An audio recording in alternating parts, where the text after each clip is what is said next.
I've been wearing the same navy cardigan to work for 7 years, and I never thought it would be the thing that almost got me fired. Every morning at 6:30, I'd pull into the Meridian Partners parking lot in Stamford, Connecticut, always early, always in my navy cardigan. The building stood tall and grey against the morning sky, a place I'd practically memorized right down to the tiny chip in the marble at the front desk. It was a little worn like me, but it still stood. My routine was as much a part of me as the cardigan itself. I made the first pot of coffee, flipped on the lights in the conference room, tidied the reception area, and ran a quick check on the copier toner. I didn't need to do all that anymore. No one expected it, but I liked the quiet. The stillness before the phone started ringing, and people began breathing down each other's necks over quarterly reports and client calls. The younger analysts sometimes called me office mom. They thought they were being sweet. I knew it meant I was invisible until they needed something fixed. Printer jams, broken desk drawers, or someone to tell them where the extra batteries were stored. Still, I didn't mind. It was better than being seen and judged. That Monday, though, I sensed a shift. There was something in the air. Tense, charged like static before a storm. Margie, who sat 2 desks over and had been with Meridian since the dot-com bubble, leaned toward me with the air of someone sharing classified intel. "He's starting today," she whispered, glancing toward the elevator. "Who?" I asked. Stirring the coffee pot with the wooden stir stick I always kept in my top drawer. Trevor, new office manager, transferred from the Manhattan office. Word is he's young, very New York. I nodded, not thinking much of it. New managers came and went. Some barked orders for a few weeks and faded into the bureaucracy. Others tried too hard and burned out. I'd seen it all, but there was something in Margie's voice that gave me pause, like she was warning me, not informing me. At exactly 8:05, he walked in. Sharp navy suit, tailored, no doubt, tie knotted to surgical precision, shoes so polished I could see my reflection in them. He didn't carry a briefcase, just an iPhone which he cradled like a weapon. His gaze swept over the lobby as though taking inventory, lingering just long enough on each person to make them squirm. And then as I was reaching into the cabinet for powdered creamer, he stopped in front of me and spoke loud enough for the whole room to hear. "You must be our historian." I turned, blinking. "Excuse me." He chuckled and waved a manicured hand. "Just kidding. Love the vintage look, Tidge." Then he was gone, leaving behind a silence that stretched like static between radio stations. I stood there, hand still on the creamer cheeks burning. It wasn't the first time I'd been teased for my clothes, but never so blatantly and never by someone I barely knew. Margie raised her eyebrows when I returned to my desk. "I warned you," she said. "I'm fine," I replied, setting down my mug with a bit more force than necessary. "He's new. Probably just nervous, trying to be funny. Or trying to make you feel small," she muttered. I didn't answer. I focused on formatting invoices, updating the end-of-quarter schedules, pretending the knot in my stomach wasn't tightening. Later that afternoon, I was asked to assist Trevor with the onboarding presentation for incoming analysts. I arrived 5 minutes early, slides printed and stapled. He came in late, glanced at me, and said to the room, "Thanks to admin support for putting this together." Admin support. I'd held the title of Senior Operations Coordinator for nearly a decade. I cleared my throat and smiled. "Actually, it's Coordinator Monroe." "Oh," he said with mock surprise, "didn't realize we had senior coordinators still wearing keds." A few people chuckled, awkward and quiet. Someone coughed. No one looked at me. I said nothing. My hands tightened around the folders, knuckles white. There was no point in starting a confrontation. Not in the middle of Q4 reviews. Not in front of analysts too new to know me. That evening, I stayed behind to clean the conference room. As I gathered the stray coffee cups and scribbled notes left on the whiteboard, my eyes landed on the framed photo by the far wall. One most employees walked by without noticing. It was taken in 2009, after a long week of crisis management during the mortgage collapse. We looked exhausted, phones in hand, laptops open faces, drawn with the stress of watching the market collapse hour by hour. I was seated at the corner of the table, sleeves rolled, hair tied back, jaw tight. I barely recognized myself. I wiped a smudge from the glass with my sleeve and sighed. The memories came like a slow tide staying late, ordering takeout for the team, manually correcting spreadsheets when the system failed. I didn't do it for recognition, but I never thought I'd be forgotten so easily. When I got back to my desk, I found a new stack of scheduling forms with a sticky note in bold handwriting. Please format this in something less. 1998, no greeting. No, please, despite the sarcasm, I sat down, slowly feeling every minute of my 58 years. I glanced down at my old, reliable navy cardigan. The fabric was thinning around the elbows again. I smoothed it out with both hands. So this was how it was going to be. I should have known it wasn't going to be a normal December. The following Monday, I found a company-wide memo titled Dress Code Realignment Adapting to the Future. It was printed on glossy letterhead placed neatly on every desk before most of us arrived. The subject line alone was enough to make me sigh into my lukewarm coffee. Margie rolled her chair toward me, the wheels squeaking like they always did. Realignment, she said, holding the memo like it was radioactive. That's corporate for change your clothes or else. I didn't want to admit she was right. The memo, signed by Trevor Langston, outlined a new standard of visual energy and client-facing readiness. It used words like contemporary dynamic and image forward. It didn't mention names, but I could feel the red underline pulsing beneath my feet. I folded the memo in half and tucked it under my keyboard. Maybe if I ignored it, it would dissolve into someone else's problem, but at 10:00 a.m., the calendar alert popped up. Mandatory town hall. Executive lounge dress sharp. That part stung. I looked down at myself. Grey wool pants, the same navy cardigan, and a white button-down. I'd ironed the night before. Nothing flashy, nothing stained. Just simple. Just me. Margie gave me a soft look. Want me to spill coffee on you so you can go home and change? I smiled weakly. Maybe next memo. We filed into the executive lounge just before 10. The room had been rearranged, rows of sleek plastic chairs, a projector humming ambient music playing low in the background. It felt more like a sales pitch than a team meeting. Trevor stood at the front, clicking through slides filled with words like elevate, modernize, and rebrand. Behind him, a giant screen displayed a quote in bold font, "Dress for the job you want, not the job you have." I sank into my seat. "Let's be honest," he said, gesturing with casual authority. "First impressions matter. We work in finance. People expect us to look like we understand the market, even before we speak." The room was quiet. Most people nodded slowly, unsure how loud their agreement should be. Then came the moment Trevor glanced in my direction, subtle but not accidental. "Some of us," he continued, "are still dressing like it's the early 2000s, which, hey, nostalgia is great, but clients don't hire nostalgia, they hire innovation." A few nervous laughs scattered across the room. My stomach tightened. He clicked again. The next slide read, "New visual policy.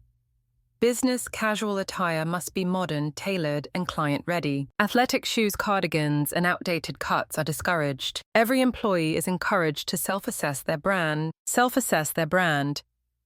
I'd been assessing portfolios since half these people were in middle school.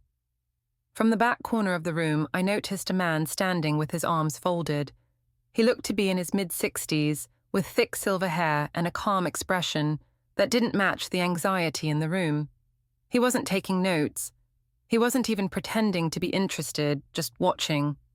He caught me looking and offered a brief nod. Trevor moved toward the close of his speech. "We want this place to feel forward-facing. We want to attract new energy. That means sometimes we have to make tough calls about what stays and what doesn't." He smiled wide and looked around, like a man expecting applause. I didn't clap. Neither did the man in the corner. After the meeting, people filed out in hushed groups, trading nervous glances and half-whispers. I walked back to my desk a little slower, that familiar heat rising in my neck. My mind was racing with all the things I could have said, wanted to say, but didn't. At my cubicle, the folded memo stared up at me from under my keyboard like it was waiting for round 2. I slipped it into my drawer and closed it. Margie showed up a moment later, with 2 chocolate donuts in a napkin. "Consolation pastry," she said, dropping one on my desk. I figured we'd both need it. "Thank you," I murmured, tearing off a piece. I didn't taste it. An hour later, I found a post-it note on my monitor in handwriting I didn't recognize. "How long have you worked here?" No signature.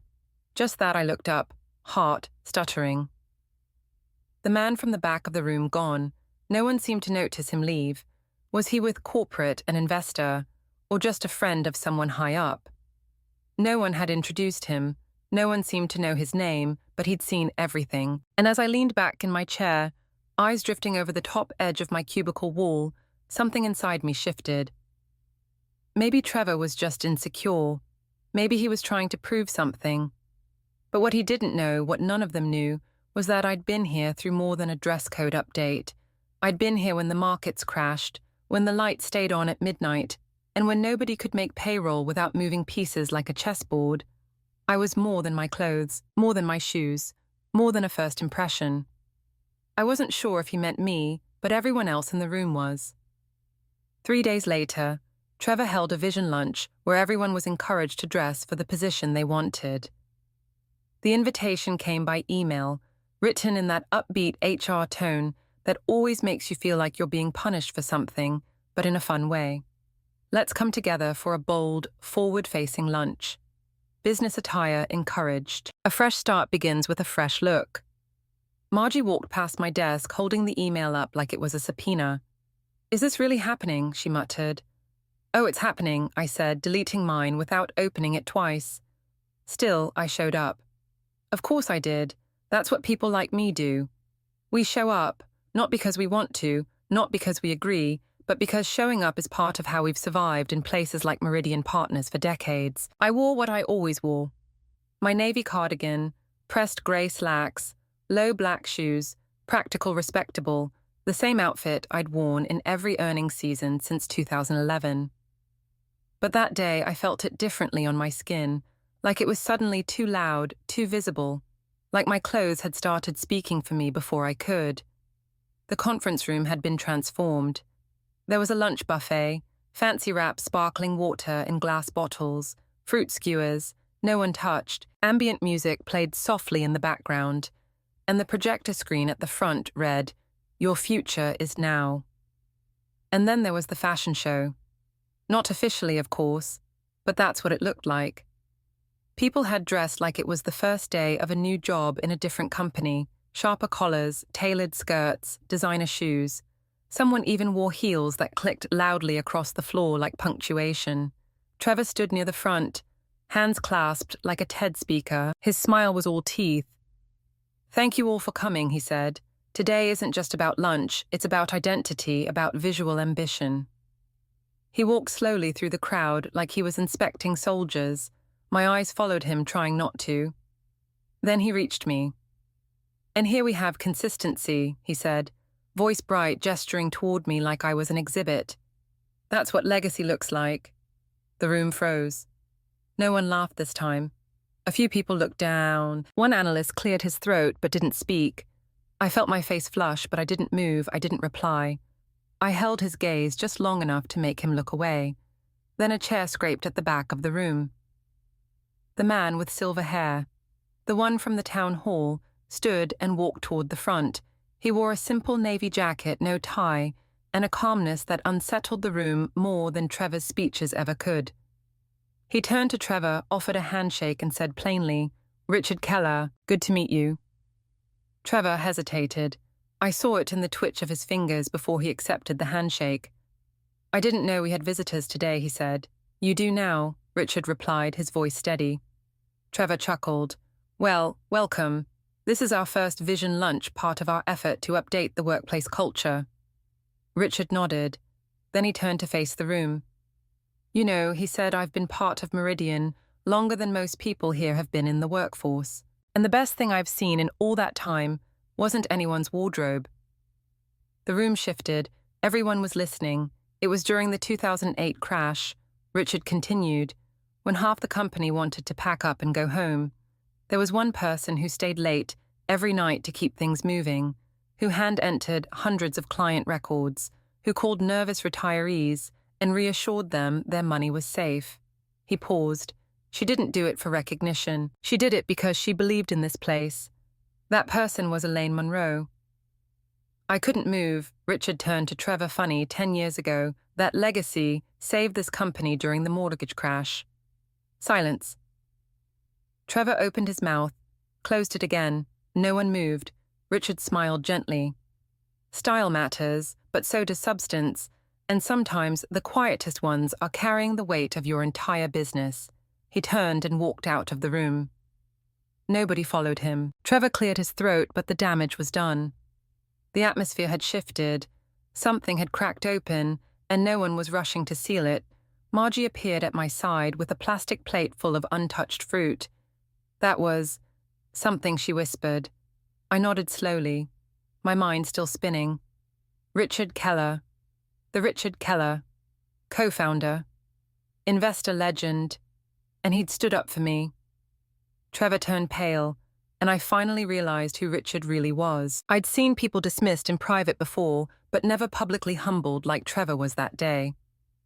At Meridian, missteps were usually handled behind glass doors, in conference rooms where people spoke in hushed tones and left holding folders they wouldn't need again, but this was different. This was swift, quiet, and everyone saw it coming, before the meeting was even scheduled. By the next morning, an email arrived titled, Executive Sync, Immediate Attendance Required Mandatory, No Agenda, No Explanation. When I stepped into the boardroom, the atmosphere was brittle. It wasn't just quiet.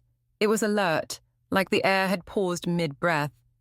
The blinds were half closed, filtering the cold morning light into soft grey lines across the table. Snow fell outside in thin diagonal streaks, smudging the glass with silence. Trevor was already seated, stiff in his chair, tapping the tip of his pen against his notepad. His smile was absent, his usual performance energy gone. Richard Keller stood near the head of the table, arms relaxed behind his back, as if he owned the room. Because in many ways he did. A few directors I hadn't seen in months were there too. Senior faces, usually confined to investor meetings or year-end summaries. Even the CEO was present, seated quietly with her tablet closed. A subtle message in itself. Thank you all for coming on short notice. Richard began, his voice low but commanding. I wanted to speak directly. No slides, no optics. My stomach tightened. We've been through a lot as a firm, he said, pacing slowly, and I understand the desire to evolve, to modernize. But we cannot do it at the cost of our core. He paused, letting the words settle. Last week I witnessed something that concerned me, not because of what was said, but because of who said nothing and who was made to feel small. Trevor shifted. He opened his mouth, but Richard held up a hand gently. I'm not here to reprimand, Richard said. I'm here to clarify. He looked directly at me. In 2009, during the financial crisis, when half the junior staff fled, one person stayed late every night. She reorganized our most sensitive client portfolios, stayed calm during margin calls, and trained panicked advisors on how to answer their phones.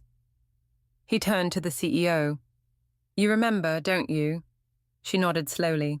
I do. Her name is Elaine Monroe, Richard said, facing the room, and without her, we might not be sitting here today. A silence fell heavy and reverent. I felt every eye turn toward me, but I kept my expression still, even as heat crept to my cheeks. Richard continued, Now I understand we're trying to shape a modern culture, but leadership isn't about aesthetics, it's about instinct, about presence when things get hard. He let the weight of it settle before turning back to Trevor. You have potential, Mr. Langston, but you've mistaken vision for volume, an image for insight. Trevor swallowed. Sir, Richard raised a hand again. Gentler this time. We're not letting you go. But we are realigning, effective immediately. You'll be transitioning to the Houston office, where you'll support internal development and culture reviews in a less client-facing role. It wasn't cruel, it wasn't loud, it was surgical. Trevor's shoulders dropped, his hands folded together, but his mouth stayed closed. There was no defense to mount, no optics to spin, just consequences. The CEO added, "We trust you'll treat this as an opportunity to reflect." He nodded barely. As the meeting adjourned, chairs scraped, murmurs rose, and people filtered out, avoiding eye contact. I stayed seated, unsure whether to move or remain invisible a little longer. Trevor stood, gathered his notebook, and turned toward the door. Then he paused, glancing my way just briefly. I looked at him fully for the first time in days. Not with anger, not with triumph, just with stillness, and I held his gaze until the door clicked shut. On my desk the next morning was a single note in Richard's handwriting. "This is long overdue." It was written on thick paper, the kind executives keep in the top drawer, for moments that need weight. The ink was blue, the signature unmistakable. Tucked inside the note was a folded letter from Human Resources, stamped and signed. I opened it slowly, my fingers trembling. Effective immediately, Elaine Monroe, Senior Operations Coordinator, is appointed Director of Internal Mentorship Initiatives. I read it twice. Then a third time, just to be sure. I looked around the room. No fanfare, no marching band, just the same soft hum of monitors, the scent of burnt toast from the break room, and the clatter of keys tapping out emails. No one would remember by noon. Still, something had changed. Margie noticed before I said a word. She stopped mid-step, coffee mug in hand, and peered down at the note. "Is that—" I nodded. She grinned. "Told you that man didn't show up for the raps." I laughed, a real one from deep in my chest. It felt strange, almost foreign. Within the hour, emails started to trickle in. Some from managers offering congratulations, others from junior staff. Curious, polite. Then came a knock on my cubicle wall. "Hi, Ms. Monroe. I'm Joe." From Portfolio Analytics. He was young, sharp, the kind of employee who wore Bluetooth earbuds, even in the hallway, I was wondering. He continued, shifting awkwardly. "If you had time this week to chat about managing client expectations." "I heard you were kind of a legend." I blinked. "A legend?" He flushed. "That's what Leslie said." I smiled and gestured to the spare chair near my desk. "Sit down, Joe, let's talk." He sat, pulling out a notepad, already scribbling. As we spoke, I found myself recalling stories I hadn't told in years, about the 2011 interest rate panic, about the 2014 merger scare. Not to brag, just to show him that all these spreadsheets and trends weren't just numbers. They were people's lives. Futures, more emails came in. Then 2 more analysts appeared. By lunchtime, I had a wait list, someone probably. Margie left a small card on my desk that read, "Experience isn't old, it's earned." That afternoon, the CEO stopped by. She didn't stay long, just long enough to thank me for stabilizing the floor. She mentioned the mentorship program would be funded through Q3, with an option to expand across departments. Before she left, she said, "We don't just need you in the room, Elaine. We need you shaping it." I sat in stillness after that. Looking out the window, snow flurries drifted past the glass, soft and slow. The city below looked quieter, like even it had paused to catch its breath. I reached into my bottom drawer and pulled out a worn notebook, one I'd kept since 2008. The cover was cracked, the pages full of notes, reminders, and scrawled encouragements from days when everything seemed like it might fall apart. I flipped to a blank page and wrote, December 18th. Started again, not new, but real.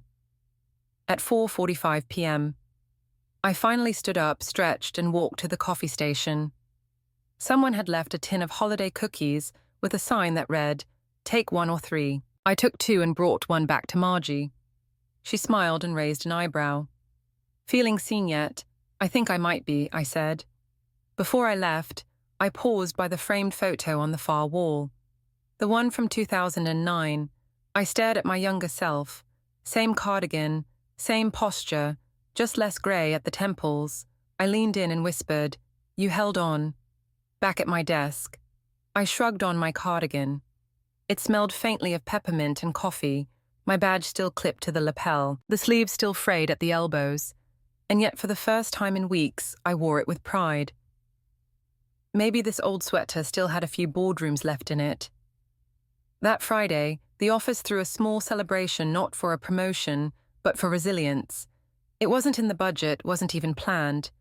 But by late afternoon, someone had strung twinkle lights along the break room ceiling. The scent of cinnamon-sprinkled coffee drifted through the hallways, and someone played Ella Fitzgerald's version of Have Yourself a Merry Little Christmas from a dusty Bluetooth speaker that hadn't been used since last year's tax season. They called it Legacy Friday. I had nothing to do with the name. In fact, I cringed when I first heard it.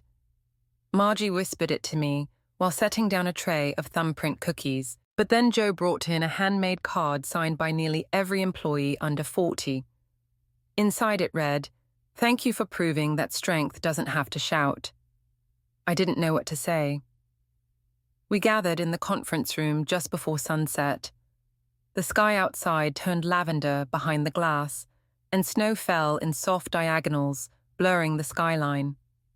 A few people gave speeches, short ones. The CEO made a toast about cross-generational wisdom, an internal culture shift, but her eyes lingered on me longer than necessary. When it was my turn to speak, I hesitated. I wasn't used to microphones, and I hated the sound of my own voice in speakers. But silence didn't feel right either.